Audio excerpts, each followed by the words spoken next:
Hello, everyone. My name is Talia Siegel, and I'm going to share with you my philosophy of assessment. According to it, assessment is an integral part of teaching and learning, especially in the form of formative assessment, which not only drives instruction, but also learning. Teachers and learners are informed by feedback that is solicited through this type of assessment and are thus able to adjust their learning path or remediate any past learning.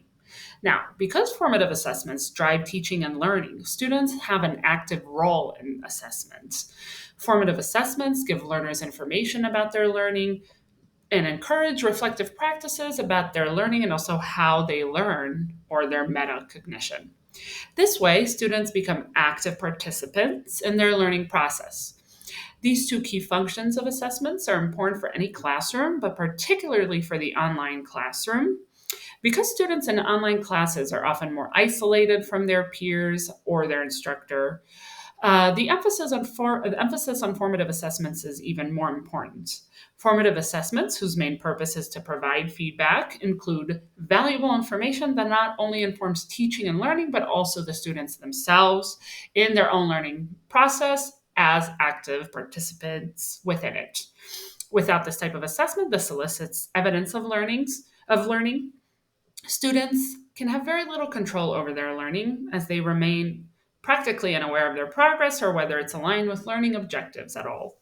Formative assessments also give their instructors the opportunity to guide and coach students through online learning, which can sometimes feel quite distant or lacking in human interaction, or not really knowing if there's somebody on the other side of this. That being said, there is also value in assessment as a measurement of learning outcome attainment. This can come in the form of summative assessments or grades. These measurements can help faculty make data driven decisions about their programs and instruction in general, which ties back nicely into assessment being an integral part of teaching and learning. Lastly, although this is not the main purpose of assessment or even the secondary purpose of assessment, compliance efforts can also benefit from assessment as they can serve as evidence of program success or student learning. And these can be presented to accreditation bodies or other external agencies.